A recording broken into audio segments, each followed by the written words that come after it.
Hey guys, welcome back to the show. We have a great episode for you today.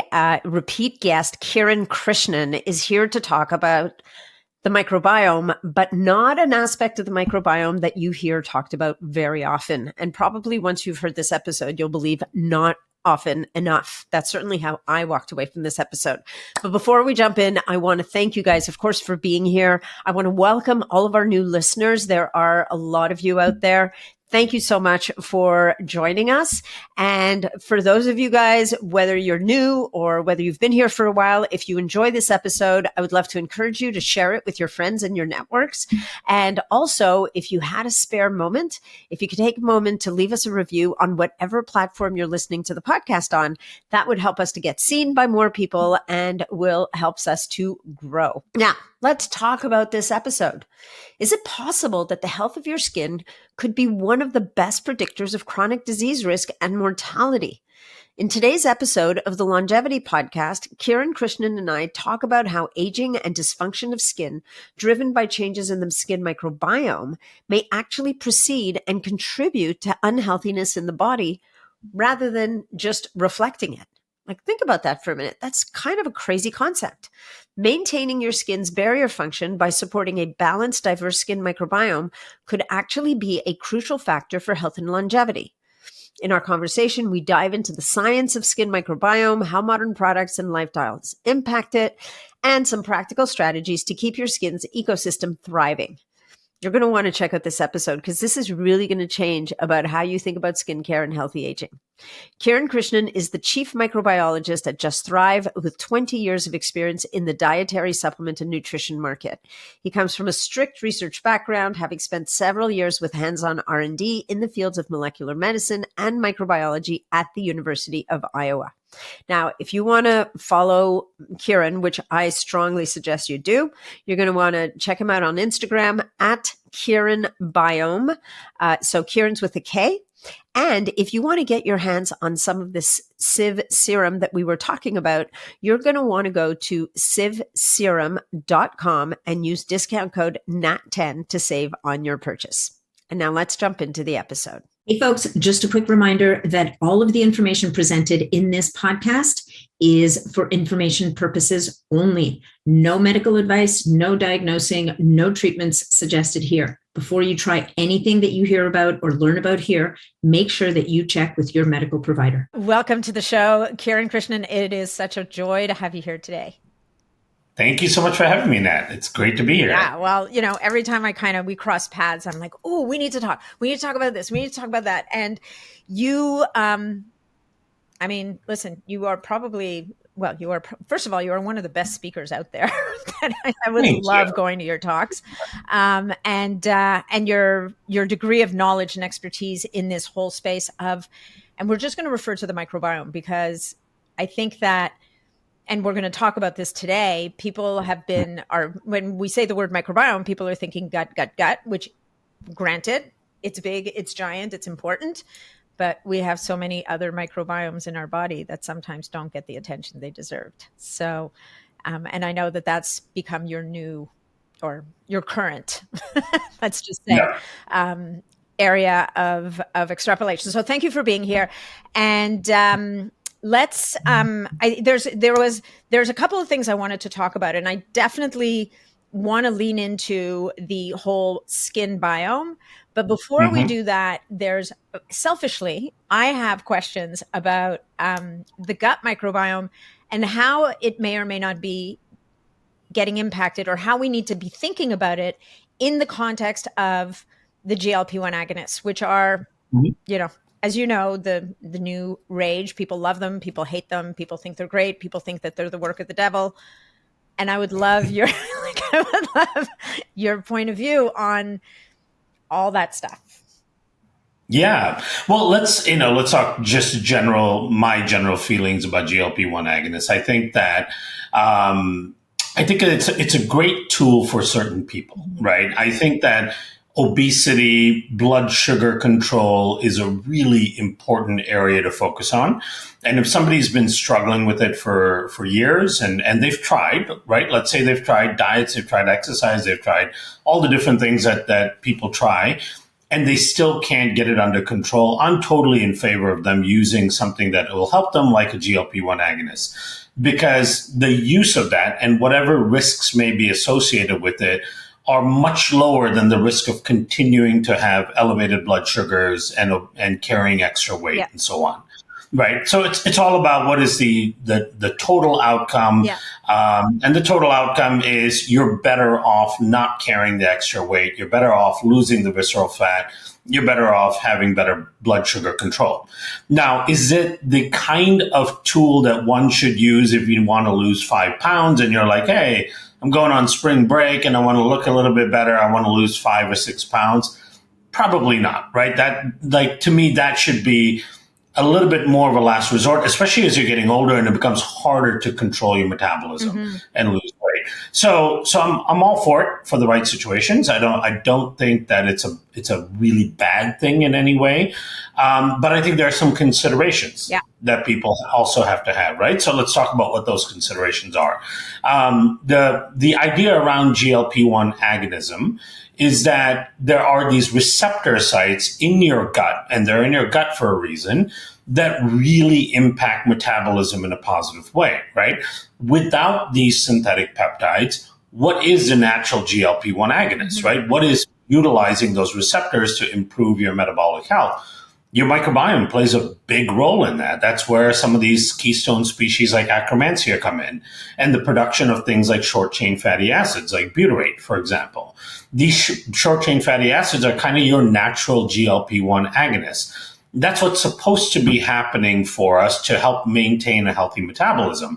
So then, to me, what should be at the forefront of your mind, if you're looking at going the route of a GLP-1 agonist, is fine, I'm going to use this as a tool for a period of time to get me going, but I should also be enhancing the natural systems that utilize the same mechanism in my body, right? So that I don't have to depend on the drug forever. Right. I don't have to keep cycling on and off of it. I don't have to keep going on and maybe coming off for a few weeks and going back on and so on. I should be able to use it to get a start, but then also develop the natural mechanisms that actually utilize the same exact system, right? Love it. Which means diversifying your gut microbiome, increasing Akkermansia, increasing Faecalibacterium, increasing Bifidobacterium, increasing diversity in general. And then feeding a lot of those microbes with fibers, prebiotics, and so on, which is where all the benefits of those come from, right? So just talking about that macromolecule fiber, for example, right? It's probably the most well-studied macromolecule that we have. There's a lot of great studies on protein and all the benefits of it, and fats and all the benefits of good fats, but there's almost nothing that has touched fiber in terms of the number of studies. Right. In fact, there was a recent meta-analysis that showed, and this was including over 1 million patients in the meta-analysis, that for every 10 grams of fiber you add into your diet, you can reduce your mortality risk by 10%. Wow. That's massive. It's massive, right? It's easy, right? And fiber is so powerful. Why is it powerful, right? Fiber is not really providing us with any nutrition. We can't break it down. We don't digest it. Right. So why is this roughage that we don't even digest and extract any benefit out of? How is that so important for our health? Well, it's important because it's feeding really important microbes in your system. And those microbes convert the fiber into very beneficial things like short chain fatty acids, which are your natural GLP-1 agonists. Right. So I would really encourage people, if they're looking at GLP-1 agonists and they think, okay, that's what I need to really get a start on my metabolic health, fine. But then start really working on the natural systems that support it, so you're not counting on the drug forever. Yeah, no, I love it. I love it. And and the good news is, I mean, there's an increasing number of ways to test your microbiome. And I do think the missing piece that a lot of people have clued into: eat protein like it's your job when you're on a GLP-1 agonist. Make sure that you're exercising so that you maintain that lean muscle mass. That's going to help you down the road when you come off of them. But the little piece that I think people aren't maybe paying enough attention to yet is this microbiome piece, which doesn't mean you're going to say to someone who's been, killing themselves to lose weight for however long, wait, we're going to rebuild the microbiome and then you're going to lose weight. I mean, that could be a path for some people, but as you said, like there's a psychological and a physiological benefit to just releasing when you're carrying a 30, 40, 50 extra pounds on you. There's massive benefits in every aspect of an individual. But what if we were doing some testing of the microbiome first, gaining some understanding, like what's missing here? What do we need to rebuild as we're doing this GLP-1 course, as it were, right? Just like a course of antibiotics or a course of medication or whatever. So that, to your point, we can take the training wheels off at some point, get rid of the crutch, and fly and be free. Yeah, absolutely. I mean, I think if you can test your microbiome and kind of understand where you are with those really important keystone species, right? The ones that produce short chain fatty acids, the ones that produce lactic acid, and so on. If you can understand where your levels are relative to a healthy population, it'll give you something to strive towards in order to focus on upregulating the natural systems. If you think about it, what a GLP-1 agonist is doing, you're activating all these receptor sites that are in your gut, right? It's called an agonist because it's an activator. Yeah. And you have all these GLP-1 receptor sites. So now your metabolism is starting to function with respect to all those GLP-1 receptors being activated. But when you stop the drug, then you've got only a fraction of those being activated, and thereby people start yo-yoing and going, and their metabolism changes. If you can maintain the activation through the natural mechanisms, then you're in a much better shape. And so that's why all of the microbiome components, I think, become really important. I think the protein is great because you do want to maintain lean muscle. Lean muscle is a big driver of healthy metabolism.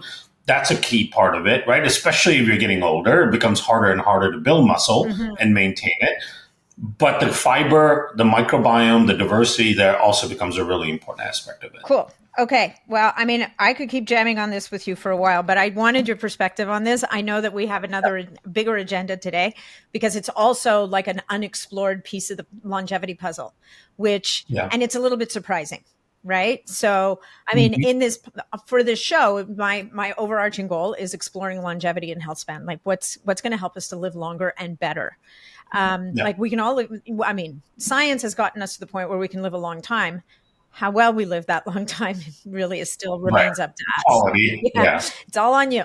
So, so your new thing, your thing is now talking about a very interesting organ's role in our longevity and health span. So I'm going to let you kind of lay it out for people and we can just launch into that conversation.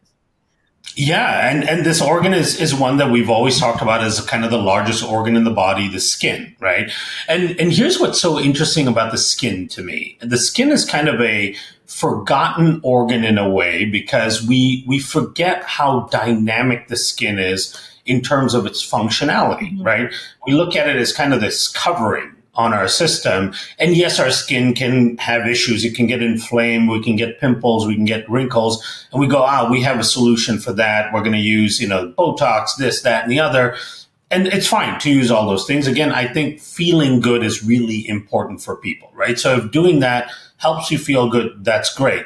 But we also do want to keep in mind what are some of the underlying critical functions of the skin as an organ? And that's where this longevity piece actually comes in and disease risk actually comes in. So the skin is known as a barrier. And it's in fact probably the most dynamic barrier in the system. We know the gut is a barrier as well, but the gut is a very selectively permeable barrier because you have to allow lots of nutrients through and then not allow other compromising compounds through, right? Endotoxins and things like that. So the gut is a very functional barrier in that it's selectively permeable and then it has to resist things running through that shouldn't be coming through. The skin is acting as a barrier all the time. But isn't it also selectively letting things in to a degree? Like not as dynamic. Yeah, like not as dynamic, but not as dynamic, not so much in terms of compounds, though. Like we don't really absorb much in terms of nutrients or anything that the body needs through the skin. Of course, UV light we absorb, right? We may absorb some electromagnetics as well. We may have all different bands of light, so red light and so on. So we absorb that. We can also, there may be some indication that we can absorb sound waves in a unique way through the skin that can have an impact on our physiology. But it's not a source of bringing in nutrients and things like that, right? It should act as a foundational barrier against molecules moving through in general. We think about macromolecules, right? So how does the skin look as a barrier? So if you compare it to the gut is not a very great barrier from a structural standpoint because it's only one cell thick. Right? You've got one cell layer of intestinal epithelium that acts as a barrier. There is a mucosa on top of it, which helps the one cell and slows things down a little bit. But from a physical perspective, it's not a great barrier. The skin is super dynamic as a barrier, right? You've got two major areas of the skin. You've got the epidermal layer and then the dermis layer. Now, the epidermis alone has multiple layers of cells, including dead cells that just act as bricks. And then you've got more and more live cells, and they're in this squamous structure. So they're like interlacing one another like a brick structure on a wall, right? So it looks much more like a wall does compared to the gut. Then on top of that, within the epidermis, you've got this very important lipid layer called a ceramide layer. Now, that lipid layer is critically important. There's a reason there's a fatty acid layer there because fat prevents moisture from leaving the skin. So it traps water, right? And that ceramide layer is very important for the overall health and moisture of the skin. We all know keeping skin moisturized is a very important thing. And we'll explain why that is as well. But that ceramide layer is really important in doing that, so it keeps moisture from escaping the skin. Now, that same ceramide lipid layer also prevents compounds from moving through. As you know, in the gut, most of the toxins and all that end up in the gut get captured by bile and get captured by fatty acids and get taken to the liver, right? So many of these toxins are oil or lipid soluble, so they get trapped in the ceramide layer, right? So that's another way that the skin acts as a barrier. So microbes that may be dysfunctional microbes that may be sitting on the top layer that are producing toxins, those toxins get trapped in the ceramide layer. And then also all the environmental things that we get exposed to, they also get trapped in that ceramide layer. At the same time, the ceramide layer is preventing things like moisture from going through, right? It also prevents microbes from penetrating through too far. Right, because most microbes don't do well in lipids, right? So they don't do well going through fat. So that acts as a barrier against too many microbes penetrating through, including viruses, right? So all of those act as protective barriers to the system. Now, what tends to happen as your skin ages and becomes dysfunctional, and this is driven by microbiome changes on the skin, and we'll talk about what those changes are. But one of the things that starts to happen is that ceramide layer starts to break down. And part of the re-establishing of the ceramide layer is the production of lipase enzyme by commensal bacteria on the skin. Right? So the lipase enzyme is a fat digesting enzyme. It breaks down the top lipid layers. That's part of the stimulus for regenerating more of the ceramide layer from the inside out. Right? So where do these ceramides come from? Well, actually, the ceramide comes from largely from plant-based material. So when you consume plants, there are phytoceramides within plants. They're fatty acids found within plants. They're very specific structure of fatty acids that your liver recognizes, and it grabs onto those fatty acids. It converts those fatty acids into ceramides that your skin can use and then directly transports it to the skin. So the ceramide layer is being built from the inside out, from the dermis out, right? And then the top layer of the ceramide is being consumed and turned over by microbial enzymes. Because that top layer is trapping things. We don't want those things there forever. We want those layers broken down so that things can escape as we wash our skin and we sweat and all that, right? So this is part of why sweating and all that is such a good detox, is because it helps you push all those things that are trapped in the top layer of your lipids out, right? So this is a very important dendritic aspect of it. Now, the immune system is also involved in all of this, right? So now you have the dendritic cells, which are part of your innate immune system that can swim along, come just below the epidermis layer and then sample what's going on up here. It can sample with these little tentacles what microbes are living up there, what toxins you're being exposed to, and so on. Now, the dendritic cells will respond to what's on your skin in context of what your commensal bacteria or your transient bacteria are telling the dendritic cells, right? So the dendritic cells come through and they're sampling what's on the top layer of the skin. They do this constantly and they find a lot of pathogens there. What these dendritic cells do is they start recruiting other innate immune actors to the region. That region becomes a big inflammatory mess, right? Now, like any other part of the body, that inflammatory response, not only does it go after whatever the dendritic cell feels is a problem, it's also damaging your actual tissue. So now you're breaking down the ceramide layer through your own immune activation. You're breaking down parts of the dermis, parts of the epidermis, and within all of that is your collagen and elastin fibers, which are also getting broken down. And then, of course, because you're breaking down that ceramide layer, you're also losing moisture.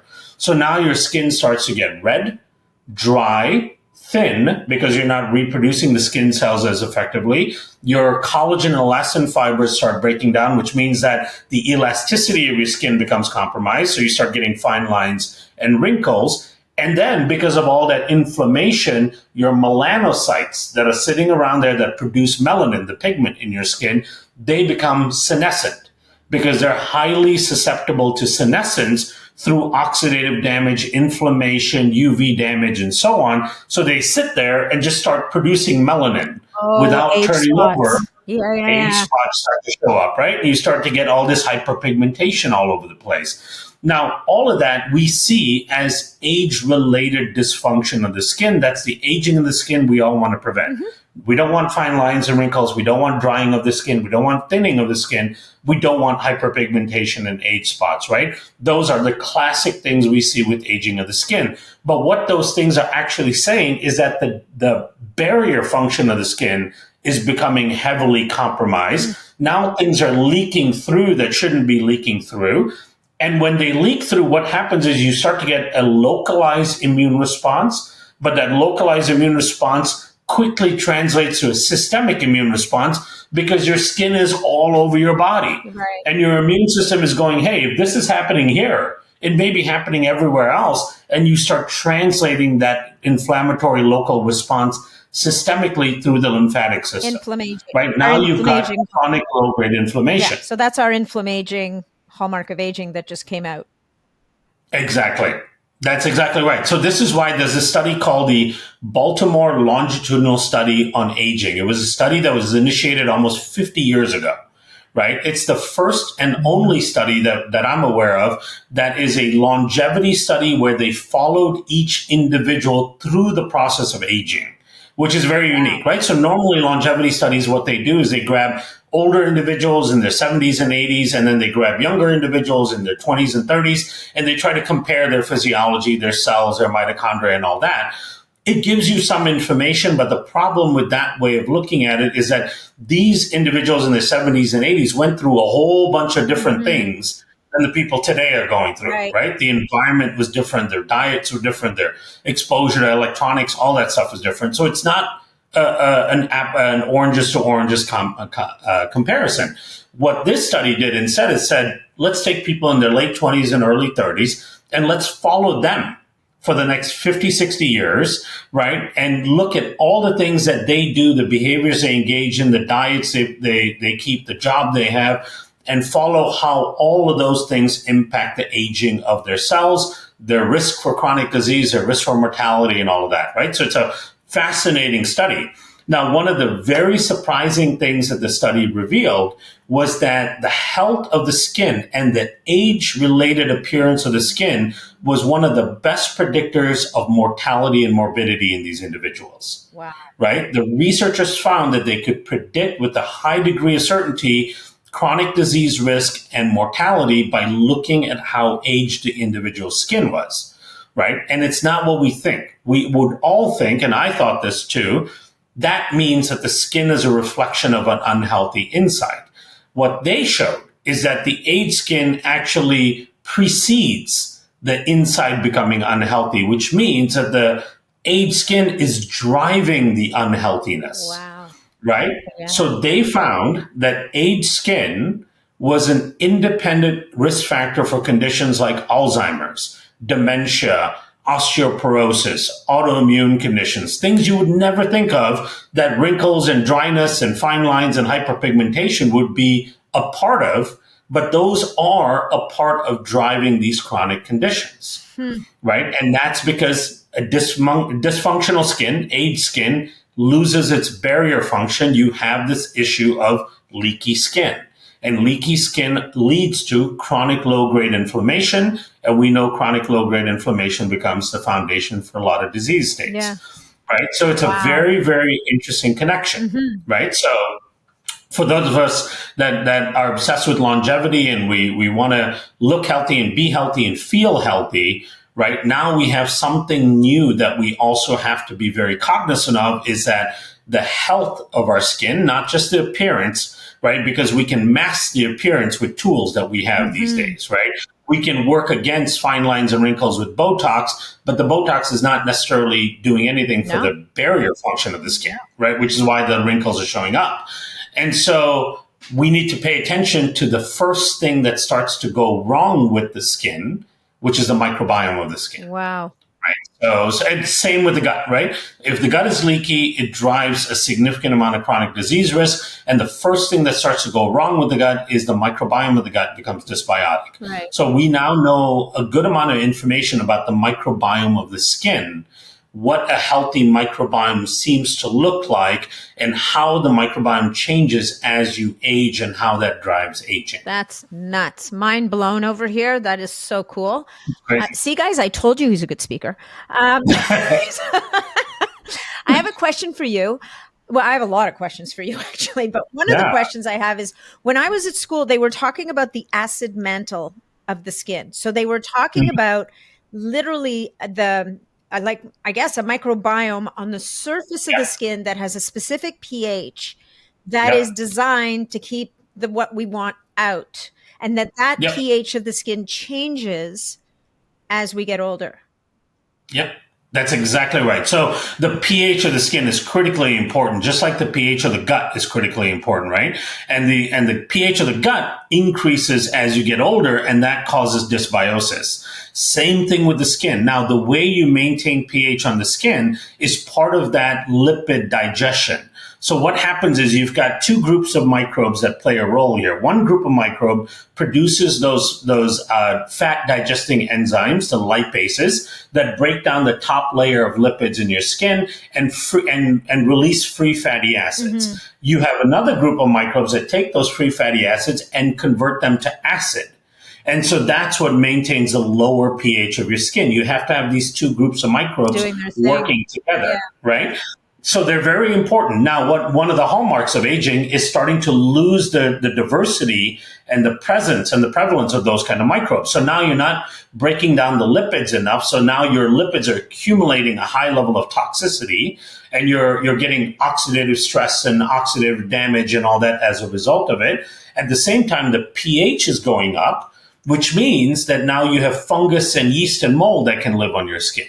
Then you start to get mold overgrowth, right? And they're producing mycotoxins and all these other problems. So people with a lot of fungal issues, most often it's a pH issue in the skin. One of the reasons for maintaining the skin pH at a 4 or 4.5, which is somewhat acidic, is to prevent the overgrowth of those kind of dysfunctional organisms like fungus and mold. Right. So the microbiome is critical there. So one of the hallmarks of aging skin is loss of diversity on the skin, right? So as you start to lose diversity, same with the gut, loss of diversity in the gut is a hallmark of aging. And that's actually gut diversity, gut microbiome diversity is another one of those amazing predictors of longevity, right? There's been a number of studies on that. And the more diverse your gut is, the longer you're going to live. It's just, the data is that clear, right? And so same thing now with the skin we're starting to see is that in lots of parts of the skin, especially the dry areas of the skin like your arms, your legs, and your lower back, those areas need to have high diversity. when you start to lose diversity, you lose functionality of the skin. You start to get an overgrowth of pathogens like Staph aureus or fungal overgrowths and so on, and they start to drive a significant amount of toxicity. Wow. So, I mean, this is huge in the sense that we slap so much stuff on our skin, right? Yes. We are putting so much, like the moisturizers, like all of the things that we put on our skin, and this goes for the body as well as the face, right? Just trying to, I mean, people are moisturizing, but as Amitai has explained to me exhaustively, you're trying to keep the moisture in. You're not bringing moisture in. The moisture is coming in from the inside out. You're trying to trap the moisture in a constructive way.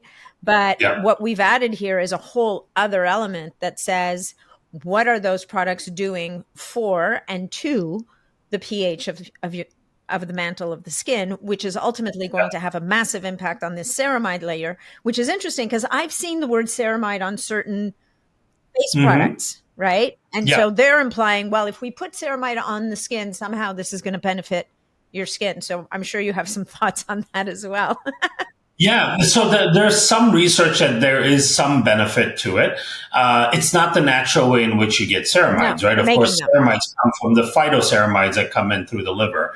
So the development of synthetic ceramides to use topically was really centered around helping people with eczema. Okay. Because one of the key hallmarks of eczema is the drying out of the skin. Now, why does that happen? Well, it's because those people in those areas where they have eczema, they have an overgrowth of Staph aureus. Right. And the overgrowth of Staph aureus triggers massive amounts of immune response in that area. The immune response breaks down the ceramide layer and the skin dries out. And then you have these dry, itchy eczema patches, right? So then the solution to that is, well, let's try to put ceramides on the outside and also steroids to reduce the inflammation, when in fact what you should be doing is, number one, increasing ceramide intake on the inside, so you can build a ceramide layer naturally from the inside out, and then also reduce the Staph aureus. Yeah.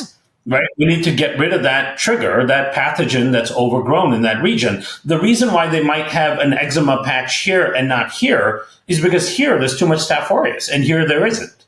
Right? Wherever they have the lesion is where they have too much microbes, so too much of that pathogen. And so just shifting the microbiome plays a big role. And we see this same thing with the face, right? So a certain percentage of people, a good percentage of people with inflammatory acne, they tend to have an overgrowth of Cutibacterium acnesis, which is a potential pathogen. In some people, it's quite commensal and it doesn't really cause lesions. In others, when it overgrows, it does cause inflammatory lesions. The differences may be the serotype, so certain subspecies variants of the Cutibacterium. The other component of it is what's happening on the inside of those individuals, right? So we've found that when your gut is leaky and you're not producing enough short-chain fatty acids, especially acetate, you have a much higher propensity for developing inflammatory lesions, especially if you have that combination of increased Cutibacterium acnesis, which drives more sebum production from your sebaceous glands, which clogs up your pores more, which cause more Cutibacterium to accumulate inside the pores. And then because you have an inflamed gut, you're not producing enough acetate, you also have an overreactive immune system that's now attacking that clogged pore and you're developing these lesions, right? So we published the largest probiotic acne study at Microbiome Labs. It's one of the last papers that we published before I left.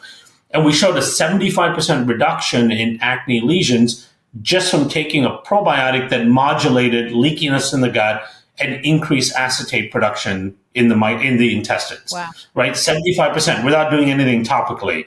Then you add a biome balancing serum, which then reduces Cutibacterium acnesis from the outside, and you get dramatic changes to the skin.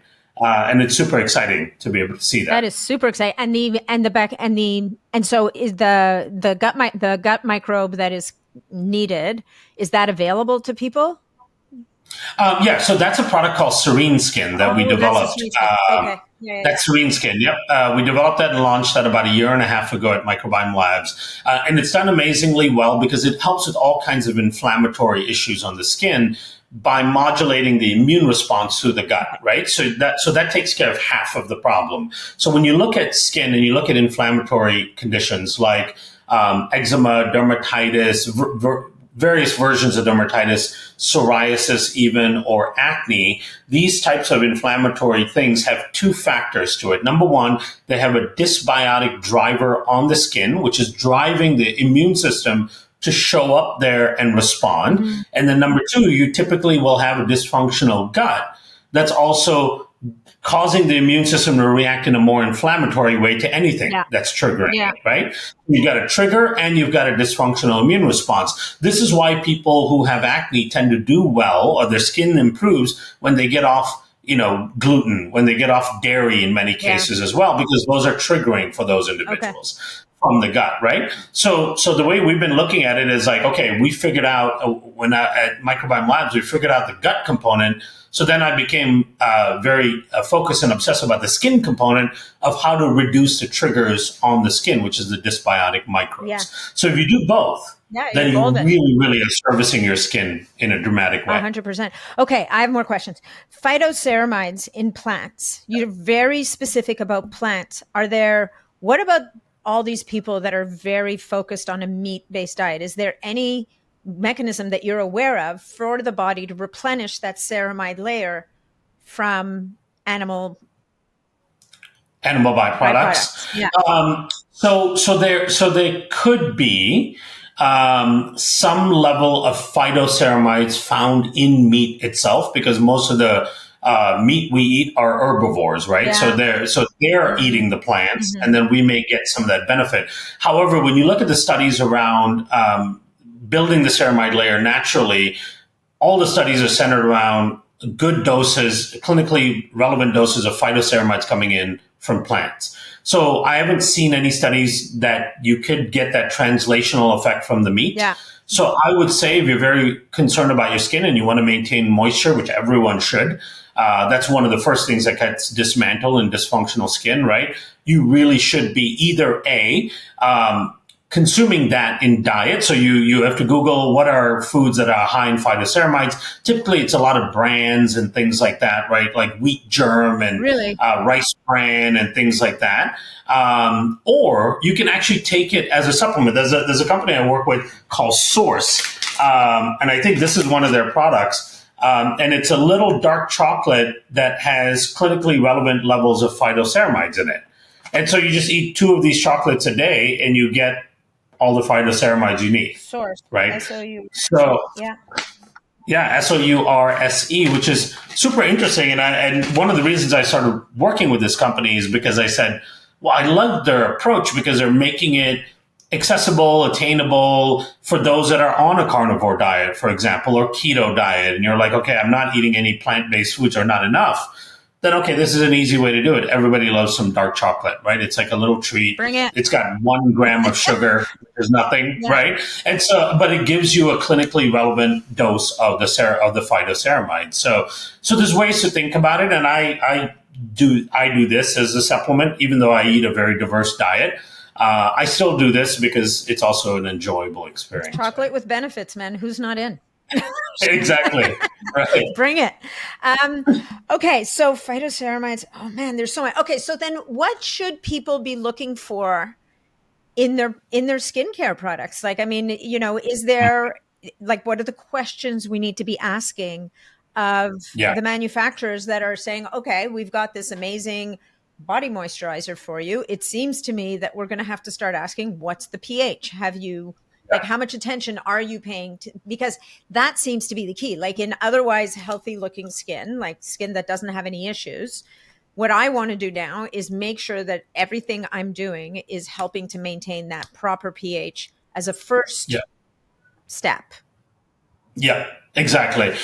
So here's the unfortunate thing, right? So the unfortunate thing is so much of this microbiome knowledge that we have is so new, which means that the vast majority of products we have on the market were not designed with any component of the safety and the health of the microbiome in mind, right? So 99.99% of what you have in your bathroom and in your pantry and so on have not been designed with the microbiome in mind. So we actually don't know how they impact the microbiome in general. We can speculate with very good reason that if your products have things like parabens and lots of preservatives and all that, that they're going to be harmful to the microbiome. If they have a lot of essential oils, so essential oils can actually be very strong antimicrobials, right? So people will use a lot of essential oils or fragrances and all that. If you use a lot of it on your skin, they are very strong antimicrobials, so they can change your skin microbiome. People who use a lot of coconut oil-based things, coconut is a very strong antimicrobial, so that can be killing things.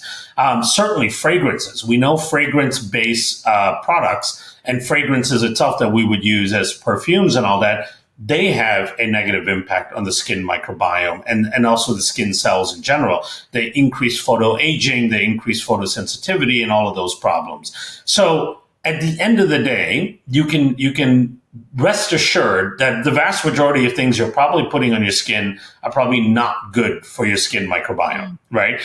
And the reality of it is that we can't eliminate all those things, right? We still have to live. We still have to do what we do. We still are going to use makeup and we're going to use moisturizers and all that. Fortunately, there are brands like Young Goose that have really put a lot of thought into developing products that are much cleaner, much more functional, right? So I choose to use their cleanser, their moisturizer for that reason. Shameless plug. I'm with them too, so we're good. Team Young Goose. Yeah, exactly. Shameless plug, but it's I learned about them through really liking their products, and then became friends with them afterwards because I just love the thought that they put into the development of their products.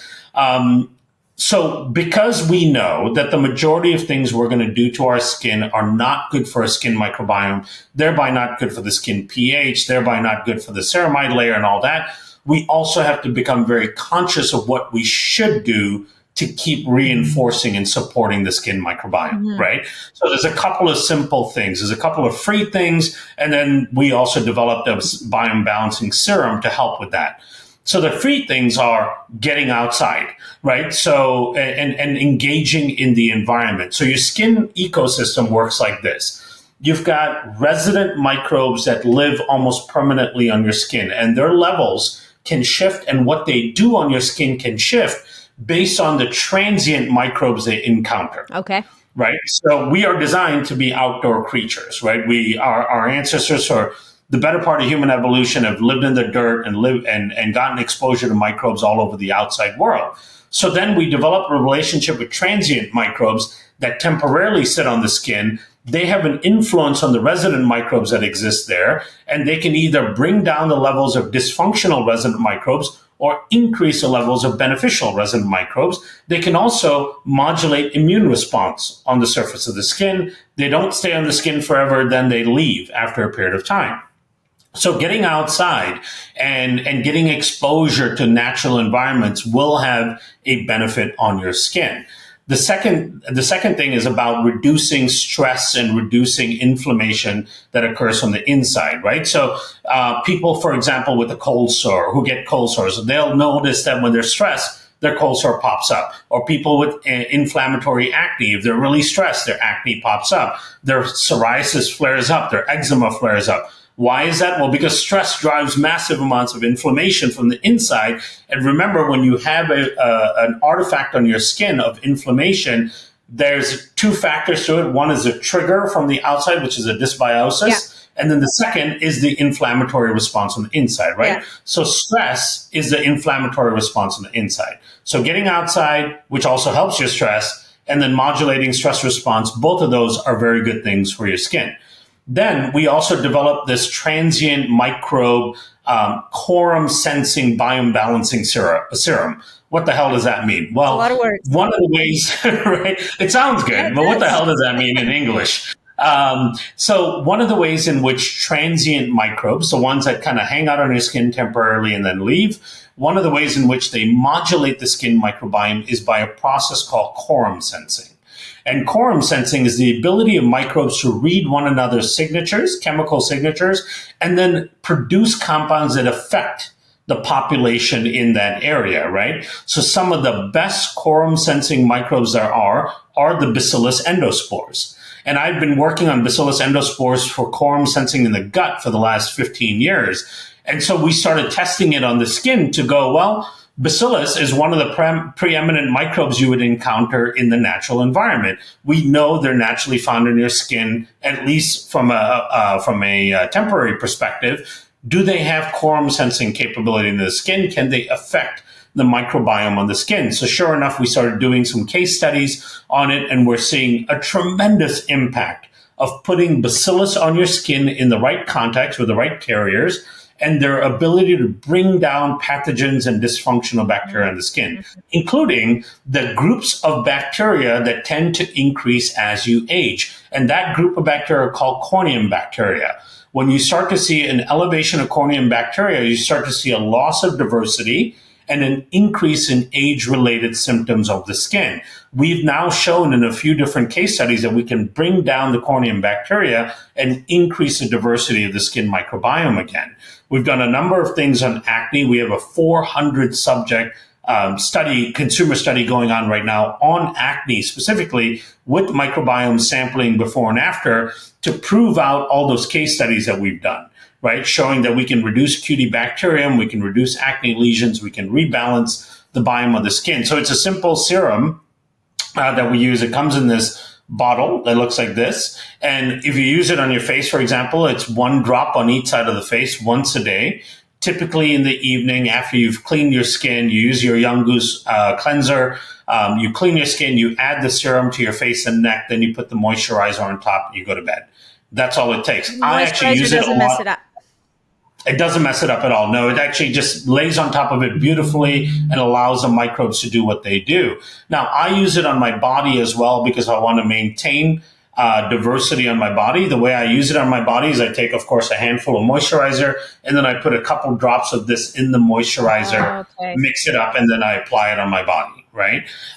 We're coming out with the version of it that makes it easier to apply it to your scalp, because we have a lot of people that use it on dry scalp, or people with alopecia areata, for example, or fungal overgrowth on the scalp. They use it a lot on the scalp and they get amazing benefits on there as well, because that's, again, another pH issue that's happening on the scalp. Yeah, because even like people who are bald, like people who've lost, like my dad, right? And so this is the first place he will get a precancerous growth, let's say, because of overexposure to the sun and to the environment.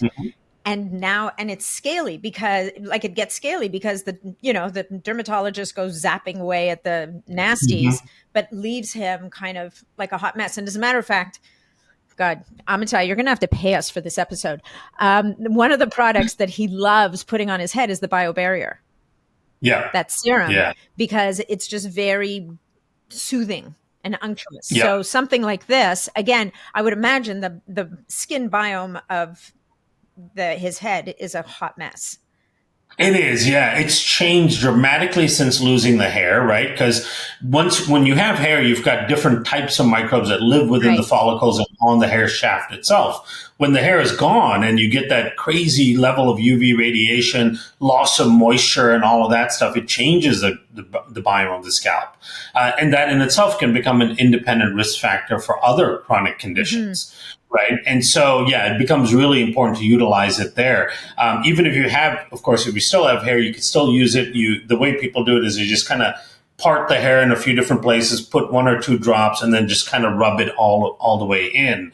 And it's super exciting because we're just getting the most moving testimonials on this. Like my goal had become, a number of years ago, why we developed Serene Skin was that, for achieving a cosmetic appearance on the skin, a positive cosmetic appearance on the skin, we should be doing things that actually improve the health of the skin and the health of the inside to get a better appearance of the skin, rather than doing things that we know are actually harmful that may temporarily make the skin look better, right? So that's using, 3 to 6 months worth of antibiotics to get rid of acne, right? To me, we're like, we know better. We should be able to do better now, right? We shouldn't have to put people on 3 to 6 months of antibiotics to improve pimples and that's why we developed Serene Skin and did that study to show that we can reduce acne with as as much as any antibiotic just by using a probiotic, and we're actually improving your health while we do it,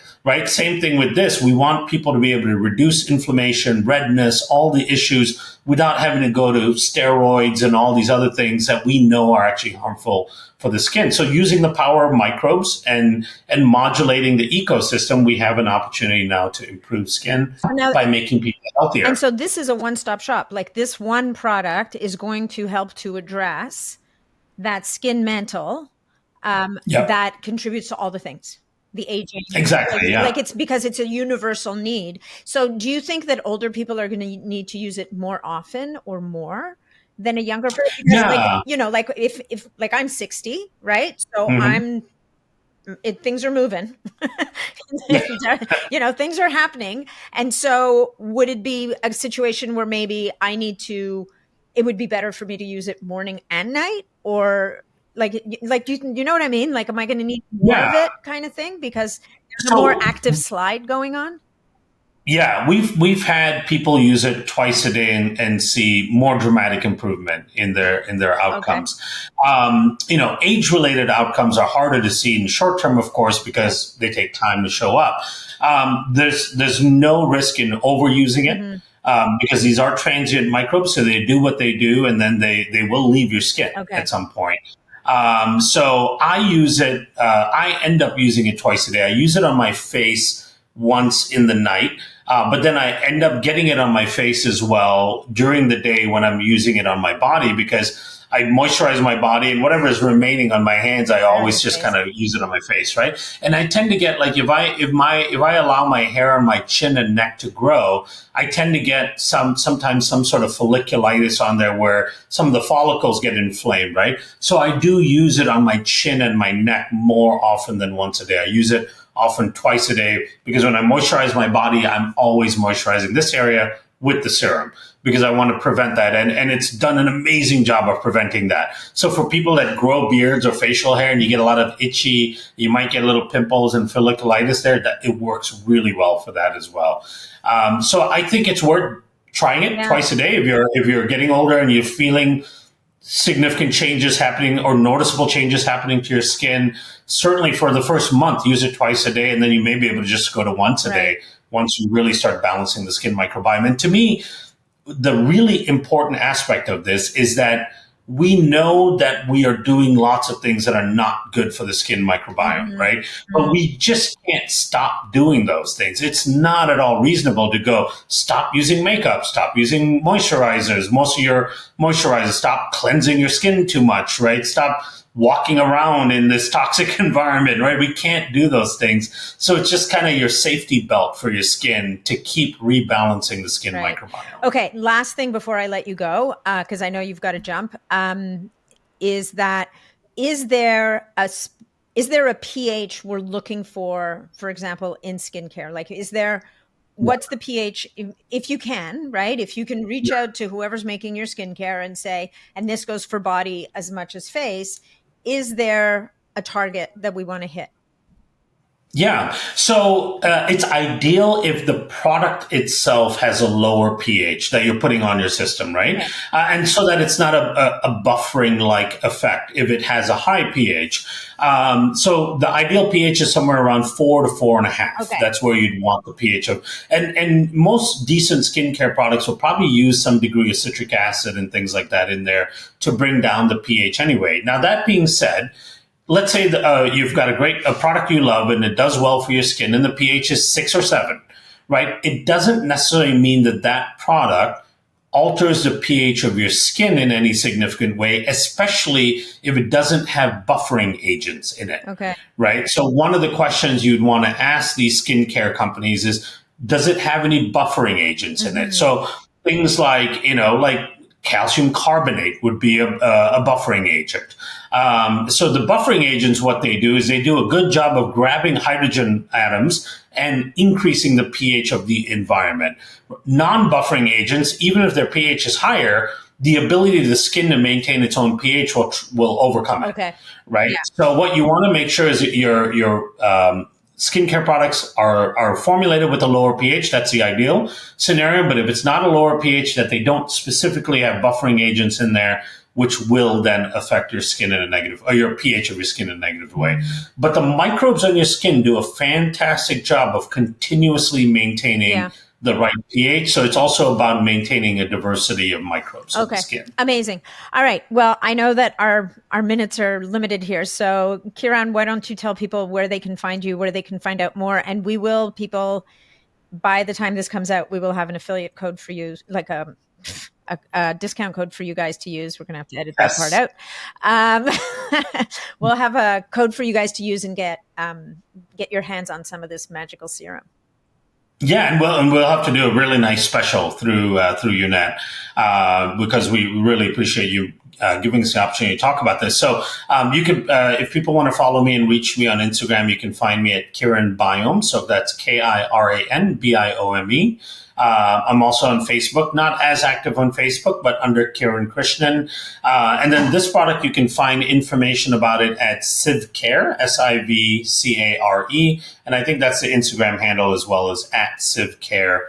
And then, of course, Nat's going to be kind enough to also make it available to the audience, and we'll make sure we give a really nice deal for people to try it. But one of the most important things I want to say is that we want people to give us as much feedback as they can, right? Because we're evolving with the science, we're understanding it, we're doing research, we're actually now working with another research group to do some barrier function research with this product. I'm starting a conversation and some ideation with a plastic surgeon to study this, what happens to the skin microbiome when we do all those procedures on our skin, microneedling, microdermabrasions, chemical peels, injections, right? What do those things do to your skin microbiome? What do steroids do to your skin microbiome? We're studying that with some dermatologists. So I'm doing a lot of things to really understand the skin microbiome and how we affect it. And so your feedback on what happens when you utilize the product and how it's going is really valuable because it gives us lots of insights on things that we want to understand and study further. So do give us feedback as well if you try the product. 100%. I think I've got some ideas for you too. So thank you again. And it's been a pleasure as always. And can't wait to give you some feedback. All right. Thank you so much. Appreciate it.